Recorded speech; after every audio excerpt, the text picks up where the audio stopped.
নমস্কাৰ বন্ধুসকল, মই আপোনালোকৰ ফ্ৰেণ্ড নিবিৰ। আপোনালোক সকলোৰেতো এটা জন্মদিন আছে, সকলোৱে উদযাপন কৰে। আপোনাৰ বয়স কিমান সেইটোতো আপোনালোক সকলোৱে জানেই। কেতিয়াবা ভাবিছেনে আমি থকা পৃথিৱীখনৰ বয়স কিমান হৈছে? কেতিয়া জন্ম হৈছিল বাৰু পৃথিৱীখনৰ? কেতিয়াবা ভাবি চাইছেনে আপোনালোকে? আহক আজি আমি জানিবলৈ চেষ্টা কৰোঁ আমাৰ পৃথিৱীখনৰ বয়স কিমান। ভিডিঅ'টোত আগবঢ়াৰ আগতে মই আপোনালোকক অনুৰোধ জনাম, যদি আপোনালোকে ভিডিঅ'টো ভাল পায় লাইক কৰিব, ছাবস্ক্ৰাইব কৰিব আমাৰ চেনেলটো, আৰু আমি আগবাঢ়ি যোৱাত সহায় কৰিব। কমেণ্টত আপোনালোকে জানিব বিচৰা বিষয়টো উল্লেখ কৰিব, আমি চেষ্টা কৰিম সেই বিষয়েও ভিডিঅ' বনাবলৈ। আহক আমি জানিবলৈ চেষ্টা কৰোঁ এতিয়া পৃথিৱীখনৰ বয়সৰ বিষয়ে। পৃথিৱীৰ বয়সক লৈ বৈজ্ঞানিকসকলেও একমত নহয়।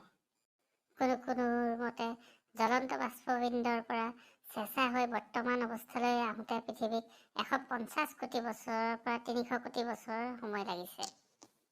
আন এচাম বৈজ্ঞানিকৰ মতে এই সময় হ'ল 275 কোটি বছৰ। সেইদৰে বিভিন্ন বৈজ্ঞানিকে পৃথিৱীৰ বয়স 480 কোটি বছৰ বা কোনোবাই 5 লাখ কোটি বছৰ বুলিও কয়।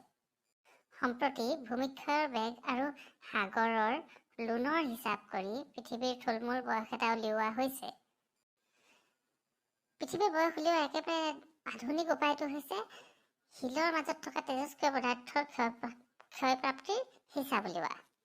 তেজস্ক্ৰিয় পদাৰ্থ হ'ল এনে কেতবোৰ মৌলিক পদাৰ্থ যাৰ অন্তৰ্ভাগৰ পৰা অনবৰতে ৰশ্মি নিৰ্গত হয় আৰু ক্ৰমে সেইবোৰ ভাগি কোটি কোটি বছৰত আন এক মৌলিক পদাৰ্থত পৰিণত হয়।